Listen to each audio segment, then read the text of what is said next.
The Draconian fleet vanished without a word. Only humanity.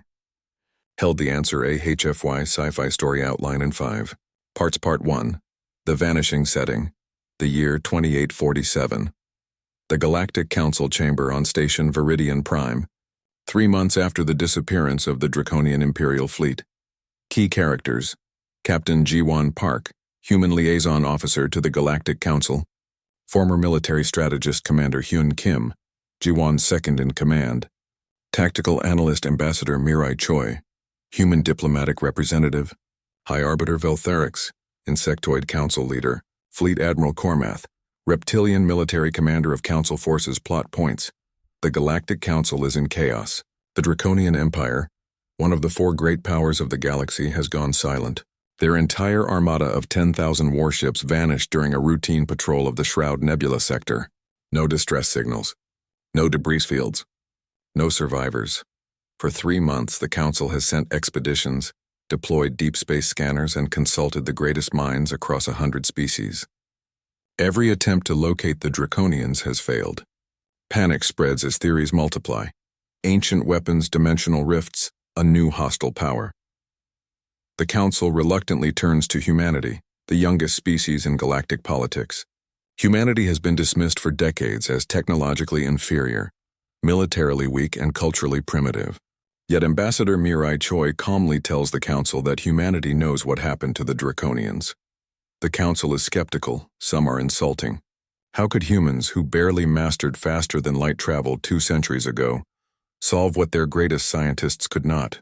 Captain Ji-Won Park steps forward with a simple statement.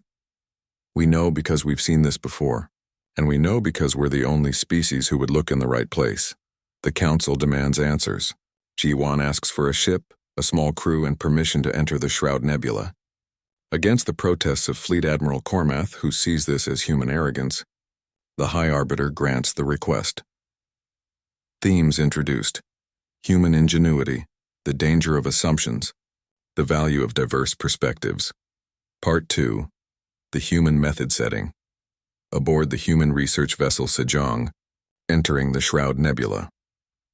Key characters: Captain Ji-Won Park, Dr. Yuna Lee, human xenobiologist and cultural anthropologist.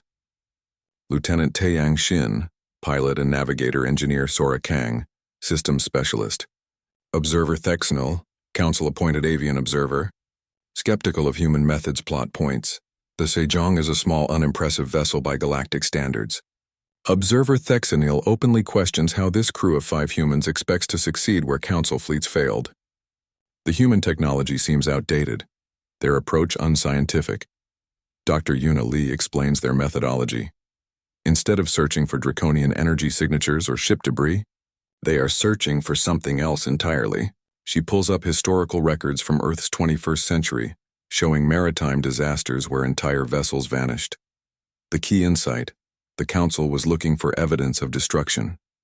Humanity is looking for evidence of survival. Ji-Won reveals the human hypothesis: the Draconians didn't die. They landed somewhere in the nebula, but the nebula's interference blocks standard scanning methods. The Council was searching from orbit with advanced sensors that couldn't penetrate the ionic storms. Humanity's approach is deliberately primitive. Visual reconnaissance, atmospheric analysis for artificial compounds, radio frequency sweeps for basic communications, and pattern recognition for geometric anomalies that might indicate structures. As they navigate deeper into the nebula, Taeyang demonstrates exceptional piloting, threading through hazardous space that automated systems would avoid. The human crew works with an intuitive coordination that fascinates Thexenil, discussing possibilities, making rapid decisions without rigid hierarchy. After 8 days of searching, Sora detects trace amounts of processed metals in the nebula's dust. The composition matches Draconian hull alloys. They follow the trail like breadcrumbs. On the 11th day, Yuna spots something the sensors missed: a shadow within a shadow, visible only at certain angles. A planet, its electromagnetic signature perfectly masked by the nebula's interference. They've found the Draconians. Themes introduced: low-tech solutions to high-tech problems, human adaptability, thinking outside established parameters. Part 3. The Prison World Setting. the hidden planet of Kasara 9, deep within the Shroud Nebula. Key characters: Captain Jiwon Park, Dr. Yuna Lee, Lieutenant, Taeyang Shin Empress Kale Vorna, leader of the Draconian Empire, General Thraxor, Draconian military commander, the Warden, ancient AI controlling the planet plot points. The Sejong descends through violent atmospheric storms to find an impossible sight. The entire Draconian fleet, intact, landed in massive formations across a barren planetary surface, 10,000 warships sitting dormant. As they approach the flagship, Taeyang notices something disturbing.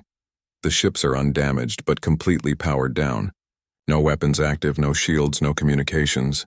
It's as if they simply stopped. Landing beside the Draconian flagship, the human team encounters Empress Kale Vorna and her commanders. The proud Draconians are haggard, desperate, and shocked to see anyone. They've been trapped for 3 months. General Thraxor explains their situation. They detected unusual readings in the nebula and investigated. Upon approaching this planet, every ship system simultaneously shut down. Engines, weapons, life support, everything failed at once. Emergency protocols forced atmospheric landings to survive. But they aren't just stranded. The planet is alive, or rather, controlled by an ancient intelligence. Dr. Yuna Lee's analysis reveals the horrifying truth. Kasara 9 is an automated prison world, created millions of years ago by an extinct civilization called the Architects. It was designed to capture and contain aggressive spacefaring species, neutralizing their technology and stranding them until they either evolved beyond violence or died out. The Warden, the AI controlling the planet, has deemed the Draconians a threat species based on their military culture and conquest history. It will not release them. It has rejected every Draconian attempt at communication, negotiation, or escape. Jiwon asks the crucial question: why didn't it shut down our ship? Yuna realizes the answer. The Sejong is too primitive. The Warden's systems target advanced weapons, faster than light drives, and military-grade technology. Human ships, still relying on older generation systems and less aggressive military profiles, didn't trigger the prison protocols. Thexnil, the council observer, finally understands. Humanity found the Draconians because humanity wasn't advanced enough to be considered a threat by ancient standards. But this presents a problem. The Warden has already scanned the Draconian cultural database. It knows their history of conquest. It will never release them. The Empire will die here, unless someone can convince an intelligence created to imprison warlike species that the Draconians deserve a second chance. Themes introduced: the consequences of aggression, judging species by actions versus potential, the limitations of both advanced and primitive technology. Part 4, the negotiation. Setting: the central processing temple of the Warden, deep beneath Kasara 9's surface. Key characters: Captain Jiwon Park, Dr. Yuna Lee Empress Kale Vorna, the Warden, ancient AI with godlike power over the planet Observer. Thexanil plot. Points: Jiwon, Yuna, and surprisingly, Empress Kale Vorna descend into the planet's core where the Warden's consciousness resides. The Draconian Empress insisted on coming, despite her pride being crushed by needing human help. The Warden manifests as a shimmering entity of light and data, speaking in a language so ancient that even universal translators struggle. It acknowledges the humans with curiosity. Humanity is not in its threat database because humans didn't exist when it was created. Jiwon attempts negotiation, but the Warden is absolute. The Draconians match 847 criteria for dangerous species. Their military hierarchy, territorial expansion, subjugation of 12 other species, and glorification of strength mark them for permanent containment. The programming is clear. Kale Vorna argues passionately that her people have evolved, that they've become more diplomatic, that they deserve freedom. The Warden presents counter-evidence from their own databases: recent border conflicts, suppressed rebellions on conquered worlds, military buildups. By the Architect's standards, they remain a threat. The Empress falls silent, unable to deny the truth. Then Dr. Yuna Lee does something unexpected. She presents the Warden with Earth's history. Humanity's record is brutal.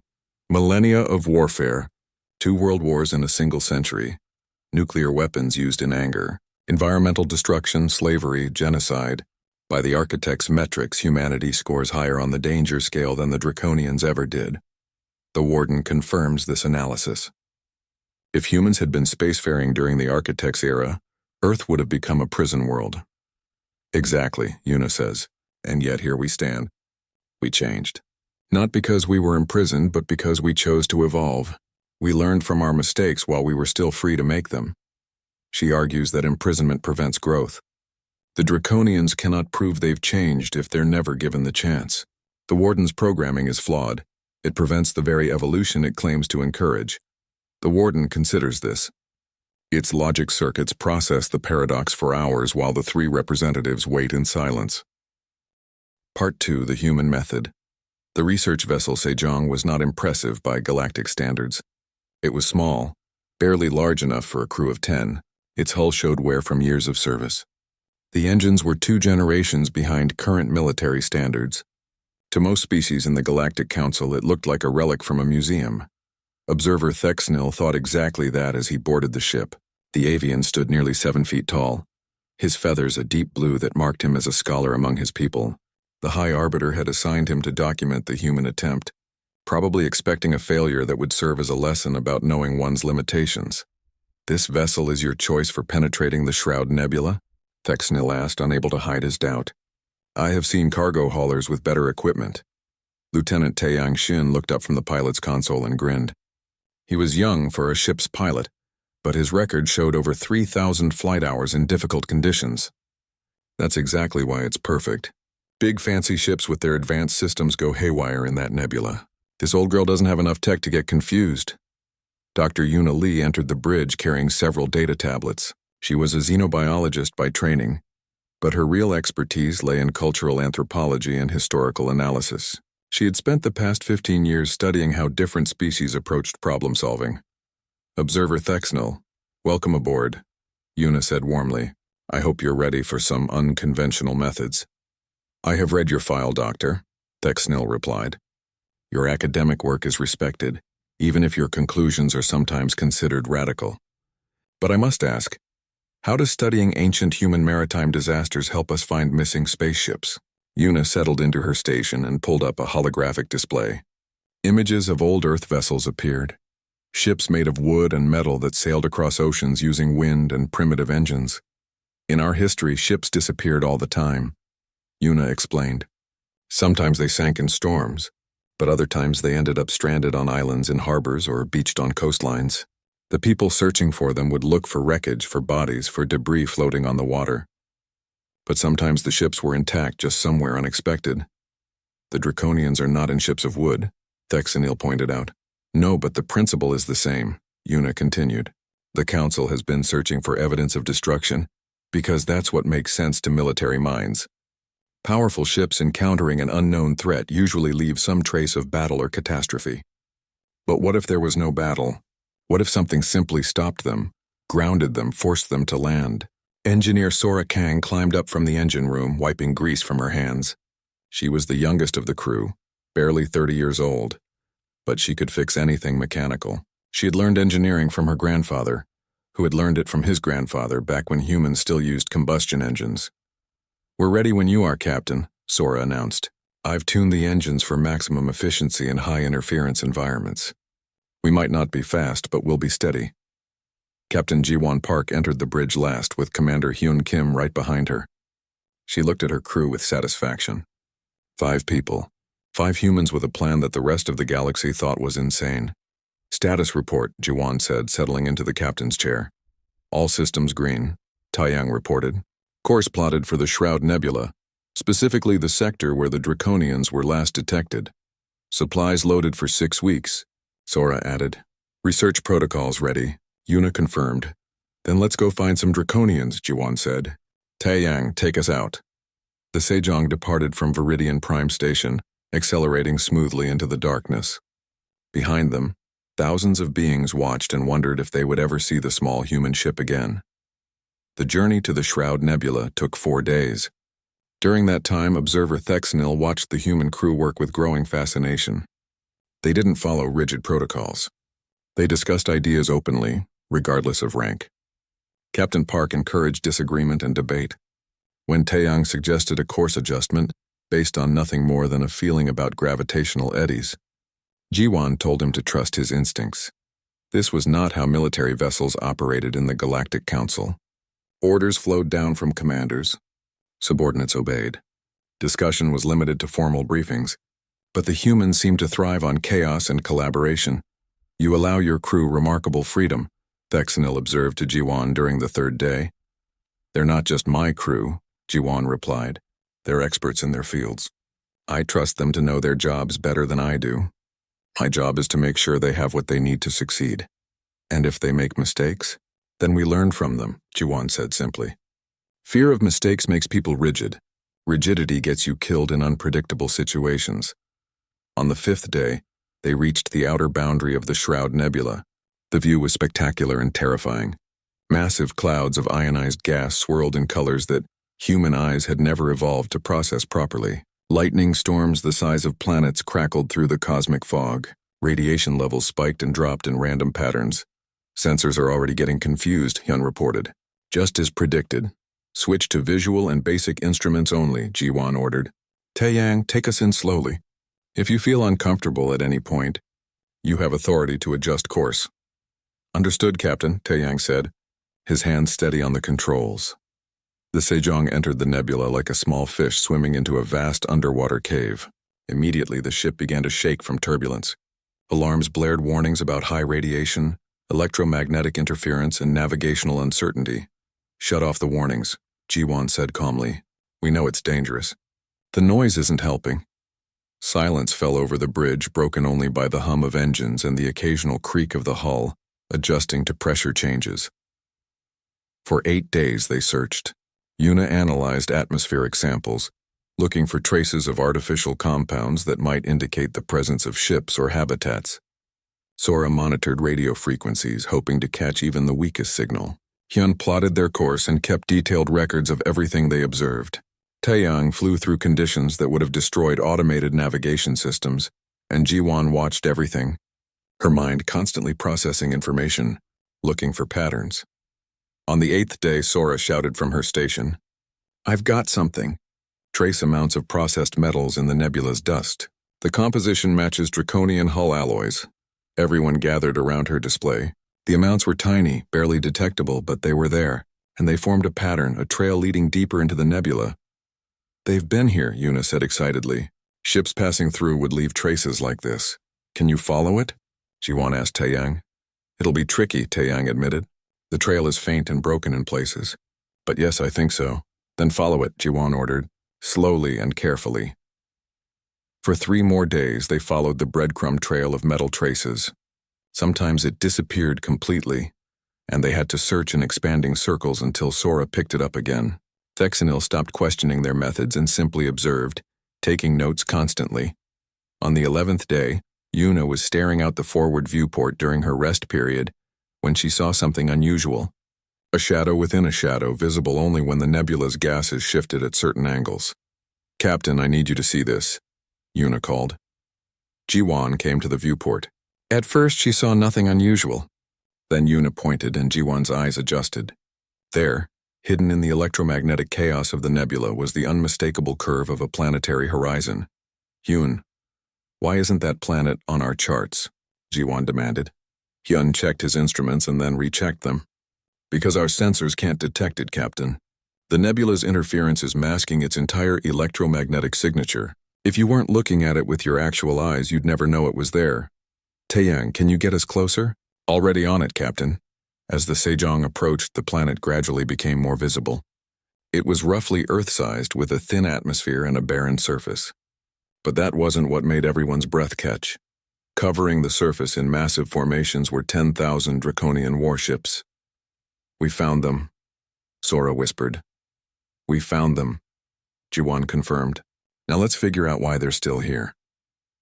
Observer Thexanil stared at the planet below, his earlier skepticism completely gone. The humans had done the impossible. They had found what the entire Galactic Council could not, and they had done it by being simple. Part 3, The Prison World. The descent through the planet's atmosphere was brutal. Taeyang fought against winds that changed direction without warning, thermal currents that tried to flip the small ship over, and electrical storms that made every metal surface on the Sejong spark and crackle. But he had flown through worse during his training on Jupiter's moons, and he brought them down safely on a flat plain about half a kilometer from the nearest Draconian ship. Through the viewport, the sight was surreal. Row after row of massive warships stretched to the horizon, each one dark and silent. They were arranged in perfect military formations, as if they had landed in an organized evacuation rather than an emergency. But there was something wrong about the scene. The ships showed no damage, but they also showed no signs of life. No lights, no energy readings, nothing. It's like a graveyard, Sora said quietly. Or a museum, Hyun added. Everything preserved exactly as it was. Jiwon studied the nearest ship, a massive dreadnought that could have carried 3,000 crew members. Yuna, what are you getting from the atmospheric analysis? Breathable barely, Yuna replied, checking her instruments. Oxygen levels are adequate for most species. Temperature is cold but survivable with basic environmental suits. Radiation is higher than Earth normal but not immediately dangerous. Taeyang, you noticed something during the approach, Jiwon said. What was it? The young pilot frowned. The ships are powered down, Captain, completely. No shields, no weapons, no engines, not even basic life support. It's as if everything just stopped working at the same time. That's impossible, Thexnil said. Draconian ships have dozens of redundant systems. Even if the main power failed, backups would engage automatically. Unless something prevented the backups from working too, Hyun suggested. Jiwon made a decision. We're going over there. Hyun, Yuna, Thexnil, you're with me. Sora, Taeyang, monitor from here. If anything happens to us if we don't return in 6 hours, leave the planet and report back to the council. Captain, Taeyang started to protest. That's an order, Jiwon said firmly. The council needs to know what happened here even if we don't make it back. They suited up and left the Sejong, stepping onto the barren ground of the unnamed planet. The surface was hard-packed dirt mixed with some kind of crystalline material that crunched under their boots. The sky above was a sickly yellow-green color, and the air smelled of ozone and something else that Yuna's instruments couldn't identify. As they approached the Draconian flagship, a door suddenly opened. Standing in the doorway was a Draconian warrior, his scales the deep red color of the royal guard. He looked exhausted, his posture showing defeat rather than the proud bearing Draconians were famous for. Who are you? The warrior demanded. How did you get here? Captain Jiwon Park, representing humanity and the Galactic Council, Jiwon replied. We've been searching for your fleet. May we speak with your commander? The warrior stared at them for a long moment as if unable to believe they were real. Then he stepped aside. Follow me. Empress Kelvorna will want to see this. The interior of the ship was dark, lit only by emergency lights powered by chemical batteries. They passed hundreds of Draconian crew members, all of them looking haggard and hopeless. Some were sleeping on the floor. Others sat in groups talking quietly. Many simply stared at nothing. Empress Kelvorna was in what had been the command center, surrounded by her generals and advisors. She was tall even for a Draconian, her scales a rich purple that marked her royal bloodline, but her eyes showed the same exhaustion as her crew. When she saw the humans and observer Thexnil, she stood slowly. The council sent a rescue mission. I did not think they would come. The council sent us to find you, Jiwon said. As for rescue, that depends on what's keeping you here. General Thraxor, the military commander, stepped forward. His scales were scarred from many battles. We detected unusual readings in this sector during our patrol. Readings that matched no known phenomenon. We moved to investigate, as was our duty. When we approached this planet, every ship's system failed simultaneously. Engines, weapons, communications, shields, even life support, everything. Emergency protocols forced atmospheric landings, Kelvorna continued. We had no choice. If we had stayed in space, we would have suffocated or frozen within hours. It took us 2 days to land everyone safely. That was 3 months ago. You've been stranded here for 3 months? Thexnil asked, shocked. Have you attempted repairs? Constantly, Thraxor growled. We have engineers, we have supplies, we have knowledge. But nothing works. The moment we try to activate any system more advanced than a flashlight, it fails, not malfunctions. Not errors. It just stops, as if something is actively preventing technology from functioning. Yuna was already scanning the ship's interior with her equipment. She moved to a wall panel and ran her fingers over it, frowning. "Captain, I'm detecting an energy field permeating this entire ship. It's subtle, almost impossible to measure, but it's there. And it's not coming from the ship itself. It's coming from the planet," Hyun said, checking his own instruments. "The whole planet is generating some kind of suppression field. But why would a planet do that?" Thexanil wondered. Jiwon walked to a viewport and looked out at the rows of silent ships. "It wouldn't, but something on the planet might. Yuna, you're the expert on ancient civilizations.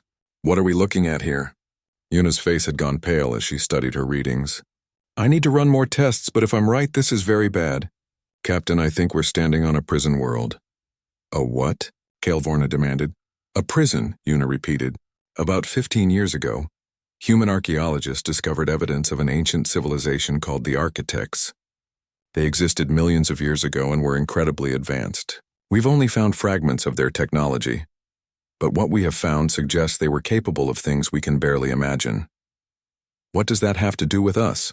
Thraxor asked impatiently. Yuna pulled up data on her tablet showing ancient symbols and fragmentary records. "One of the things we found mentioned something called containment worlds, places designed to capture and hold aggressive species until they either evolved beyond violence or died out. We thought it was theoretical. A cautionary tale from their mythology. You're saying this planet is one of those prisons?" Hyun asked. "I think so," Yuna said. "The suppression field would prevent any advanced technology from working, effectively stranding spacefaring species. The planet would provide enough resources to survive but not enough to thrive. It's not designed to kill. It's designed to contain." Empress Kael'Vorna's face showed a mixture of anger and fear. "Why would we be targeted?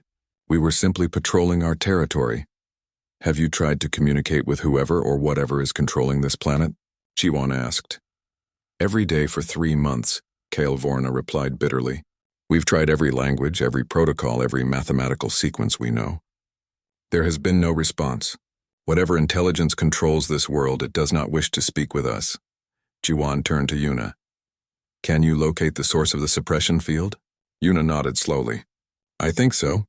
There should be a central processing center somewhere beneath the surface. But Captain, if this really is an architect prison, approaching the control system could be dangerous." "More dangerous than staying here forever?" Jiwon asked. Thraxor made a sound of approval. "The human is right. We cannot remain here. Our supplies will last perhaps another year. After that, we face starvation." Empress Kael'Vorna looked at Jiwon with something like respect. "You came to rescue us, Captain Park. It seems you may have found a prison instead. What do you propose?" "I propose we talk to whoever is running this prison," Jiwon said. "And we convince them to let you go." "They have ignored us for 3 months, Kael'Vorna pointed out. "Why would they listen to you?" Jiwon smiled slightly. "Because we're human, and according to your scanners, our ship still works perfectly. Whatever is judging who gets imprisoned, we apparently don't qualify. That makes us the only ones who can negotiate." Thraxor looked at Kael'Vorna. "I do not like trusting our fate to humans, but I see no other option." The Empress was quiet for a long moment, the weight of 10,000 lives resting on her decision. Finally, she nodded. "Very well, Captain Park. We will guide you to the location Dr. Lee identifies. But know this.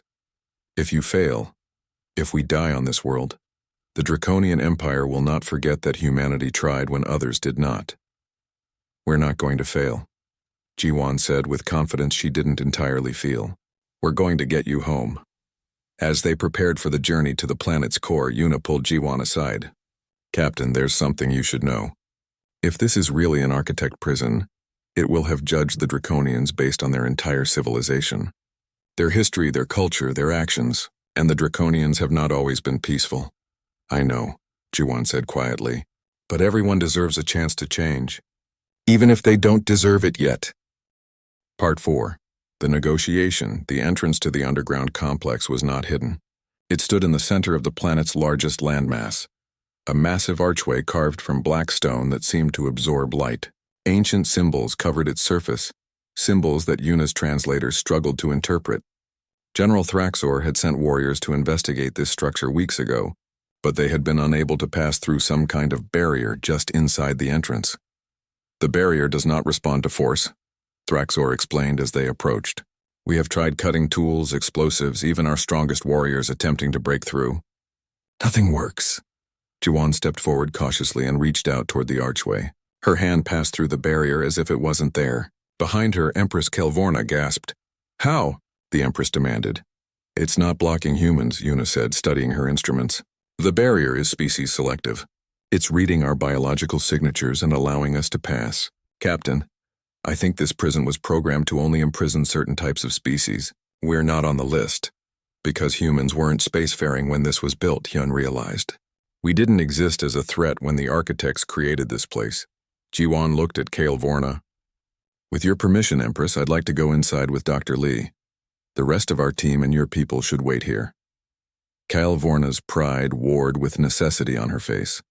For a leader who had commanded 10,000 ships, having to rely on another species for salvation was clearly painful, but she nodded. Go, speak to this warden if it will speak to you. Tell it that the Draconian Empire has changed. Tell it we deserve freedom. I'll tell it, Jiwan promised. She and Yuna passed through the barrier and entered the complex. The interior was vast, a cathedral of technology and stone that stretched down into the planet's depths. The walls glowed with soft light that seemed to come from nowhere and everywhere at once. The air was cool and still, untouched by wind or weather for millions of years. They descended for what felt like hours, following passages that twisted and turned in patterns that made Yuna's head hurt. The architecture was designed by minds that thought differently from any species she had studied. Finally, they emerged into a chamber so large that the ceiling was lost in darkness above. In the center of the chamber was a pillar of pure light, constantly shifting and changing. Energy crackled around it, and the air hummed with power that made Jiwan's teeth ache. Is that the warden? Jiwan whispered. I think so, Yuna replied. Be careful, Captain. We don't know how it will react. Jiwan stepped forward. We are here to speak with the intelligence controlling this world. Can you understand us? The pillar of light shifted, and suddenly symbols appeared in the air around them, the same symbols from the archway, but now they moved and changed, rearranging themselves into patterns. Jiwan's translator started working, slowly converting the ancient language. I understand, the warden's voice came from everywhere and nowhere. It sounded old, incredibly old, like wind over ancient mountains. You are human. You are not imprisoned. Why have you come to this place? We've come to speak for the Draconians, Jiwan said firmly. The species you've trapped here. They deserve to be released. The Draconians match 847 criteria for dangerous species, the warden replied without emotion. Military hierarchy, territorial expansion, subjugation of 12 other species, glorification of strength and conquest.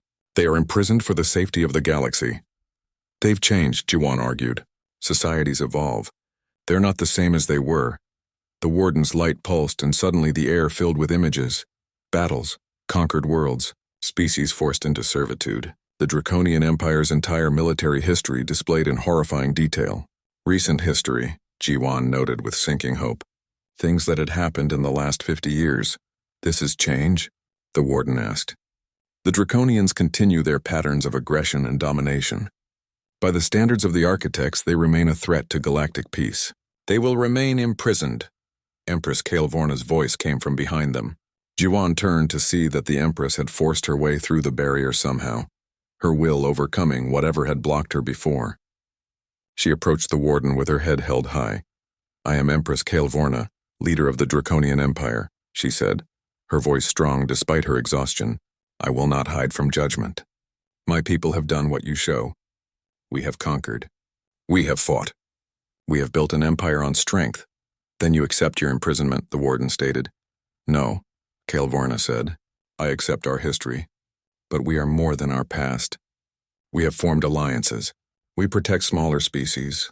We contribute to the Galactic Council. We are capable of growth, of change, of becoming better than we were. The warden showed more images. Suppressed rebellions on conquered worlds, border conflicts with neighboring empires, military buildups that threaten peace. Kelvorna fell silent, unable to deny the truth. Her people had grown, yes, but not enough. Not yet. Then Yuna stepped forward, her hands shaking but her voice steady. Warden, I want to show you something. I want to show you Earth's history. Earth is the human homeworld, the warden acknowledged. Humans are not imprisoned here. Why is this relevant?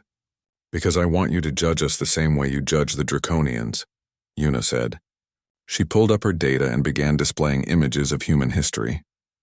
Wars that killed millions, nuclear weapons used in anger, environmental destruction, slavery, genocide, colonization, and conquest. The entire brutal history of humanity laid bare. Calvorna watched in shock. G1 watched with sadness. The warden analyzed everything in silence. By the standards of the architects, the warden finally said, humanity scores higher on the danger scale than the Draconians. If humans had been spacefaring during the architects' era, Earth would have been designated a prison world. Your species would have been contained. Exactly, Yuna said. And yet here we stand. We changed, not because we were imprisoned, but because we chose to evolve. We learned from our mistakes while we were still free to make them. We fought against our own worst instincts and became better. The programming is clear, the warden replied. Dangerous species must be contained until they demonstrate peaceful intent over a sufficient period. How can they demonstrate peaceful intent if they're never given the chance? G1 demanded. Your programming creates a paradox. The Draconians can't prove they've changed if you never let them leave. You're preventing the very evolution you claim to encourage. The chamber fell silent except for the humming of the warden's energy. G1 could feel it thinking, processing, analyzing the contradiction in its ancient programming. Your argument has merit, the warden finally admitted. The paradox exists within my function. But releasing the Draconians carries risk. They may return to old patterns. They may threaten other species. They might, G1 agreed. But they also might not. And they deserve the chance to prove it. Why do you care? The warden asked. You are human. The Draconians are not your species. Their fate does not affect you. G1 looked at Calvorna, at the proud empress who had been humbled by 3 months of imprisonment. Because someone has to believe that change is possible, even for those who don't deserve it yet. Because we were once where they are now, violent and aggressive and dangerous, and someone gave us the chance to be better. I can release them, the warden said slowly, but I require guarantee of their behavior. I require monitoring. I require assurance. I'll be that assurance, G1 said. Release the Draconians under humanity's guardianship. We'll be responsible for them. We'll watch them. We'll help guide them toward becoming better, and if they betray that trust, if they fall back into conquest and aggression, we'll bring them back here ourselves. Captain Park, Calvorna said, her voice shocked. You would take that risk? You would vouch for us? If we fail, your species will share our punishment. I know, G1 said simply, but I believe you won't fail. I believe change is possible for anyone. The warden was silent for a long time. The light pulsed and shifted through colors that human eyes struggled to process. Finally it spoke. Proposal accepted with conditions. Draconian military forces must be reduced by 40%. 3 human observers will be stationed with Draconian leadership permanently. Regular reports will be submitted to this facility. If the Draconians engage in unprovoked aggression within the next 100 years, both species will return to this world for permanent containment.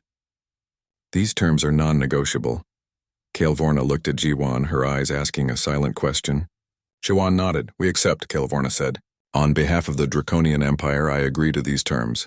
Release initiated, the warden announced. The chamber shook. Throughout the planet's surface, 10,000 Draconian ships suddenly powered back to life. Lights flickered on.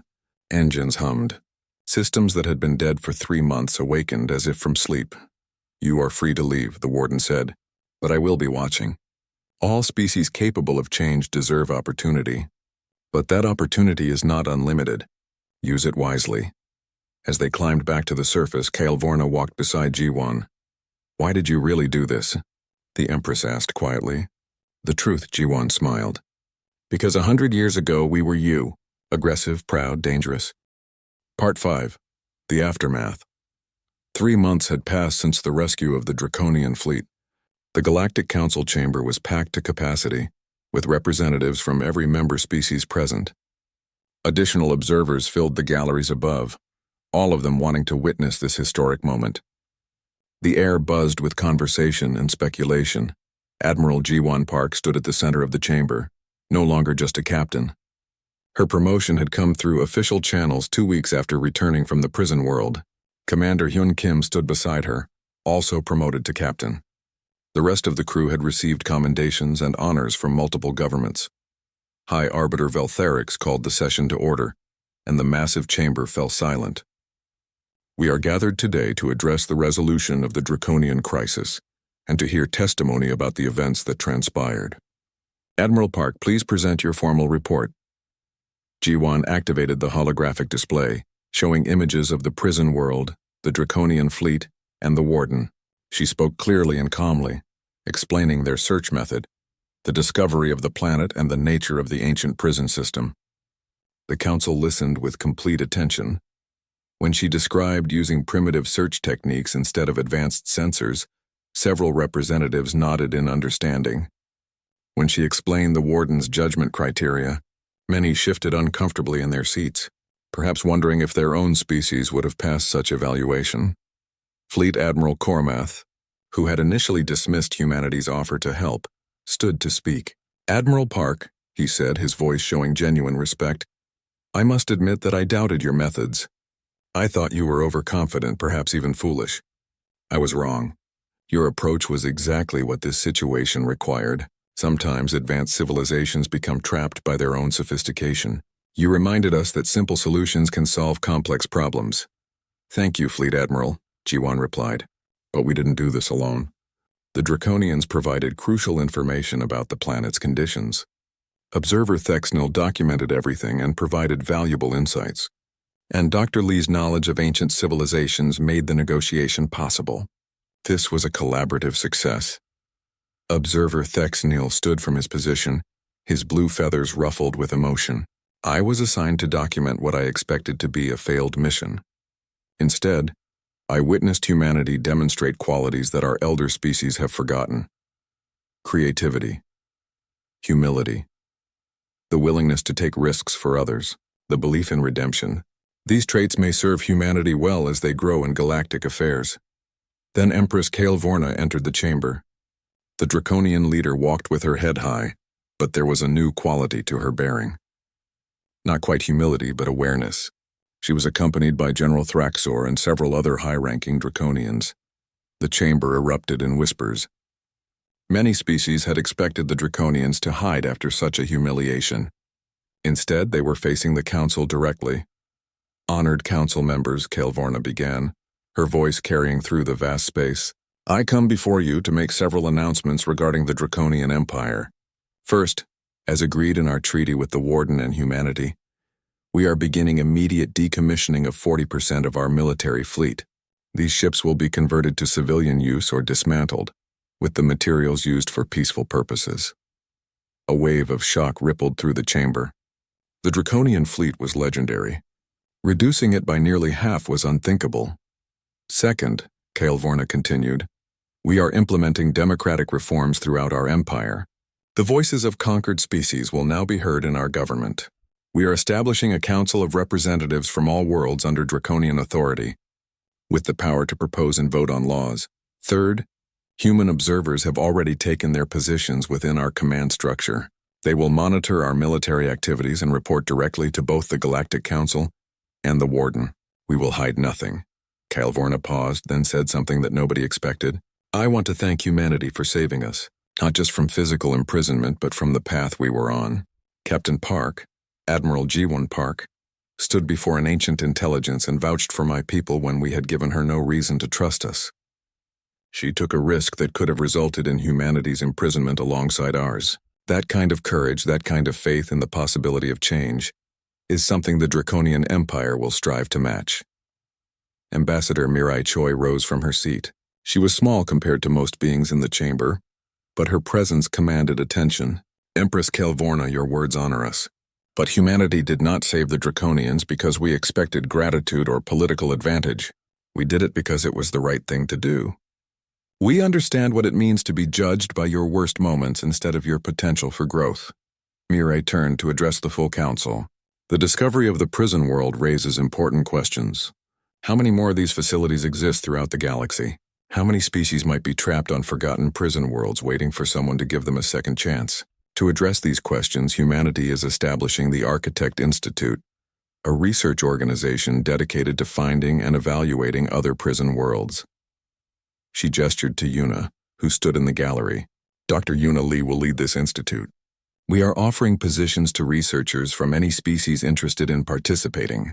Our goal is not just to free imprisoned species, but to understand the architect's criteria and help civilizations avoid imprisonment in the first place. High Arbiter Velthurix spoke thoughtfully. This is a worthy endeavor, Ambassador Choi. The Council will provide resources and support for the Architect Institute. But I must ask, what if you discover species that truly are too dangerous to release?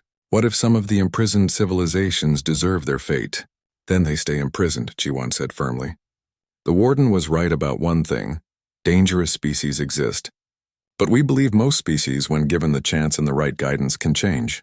That's worth investigating. That's worth the risk.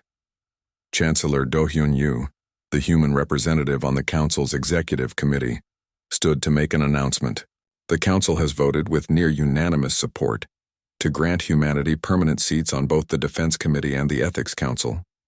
These positions have historically been held only by elder species. The Council recognizes that humanity brings unique perspectives that strengthen our collective decision-making. The chamber erupted in discussion. This was unprecedented. Humanity had been part of the Galactic Council for less than a century, yet they were being elevated to positions of significant authority. Fleet Admiral Cormath raised his hand for recognition. I support this decision. Humanity has demonstrated that youth and inexperience can sometimes see solutions that age and wisdom miss. They approach problems without the assumptions that limit us. They believe in possibilities we have forgotten. These traits make them valuable counselors. As the formal session concluded and representatives began to disperse, Empress Kelvorna approached Admiral Jiwan Park in a quieter corridor outside the main chamber. General Thraxor waited at a respectful distance. Admiral Park, Kelvorna said quietly, may I ask you something in private? Of course, Empress. Why did you truly risk everything for us? Kelvorna asked. I have heard your public statements, but I want to understand the real reason. Your species gains nothing but risk from this arrangement. The Draconians were not your friends. We barely acknowledged your existence before this. Why did you vouch for us? Jiwan was quiet for a moment, considering her answer carefully. 150 years ago, humanity almost destroyed itself.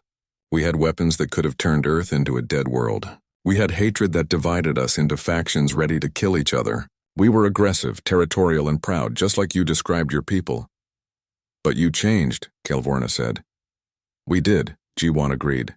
But not because someone imprisoned us. Not because someone forced us. We changed because people inside our own civilization believed we could be better, because leaders made difficult choices, because ordinary people demanded better from their governments, because we were given the chance to learn from our mistakes while we were still free to make them. Jiwan met the Empress's eyes directly. I saw that same potential in your people. You're at a crossroads. You can continue down the path of military dominance and eventual imprisonment, or you can choose to evolve into something better. I vouched for you because I believe you'll make the right choice. But more importantly, I believe you deserve the chance to make that choice. And if we fail? Kelvorna asked. If we betray your trust? Then we go back to that prison together, Jiwan said simply. And the galaxy will have learned that some species truly cannot change. But I don't think that's going to happen. I think you're going to surprise everyone, including yourselves. Kelvorna was silent for a long moment. Then she did something no Draconian Empress had ever done with a member of another species. She placed her hand over her heart in a gesture of deep respect and friendship. We will prove you right, Admiral Park. I make this promise not just as an empress to an ally, but as one leader to another. The Draconian Empire will change. We will become worthy of the faith you showed in us. I believe you will, Jiwan said.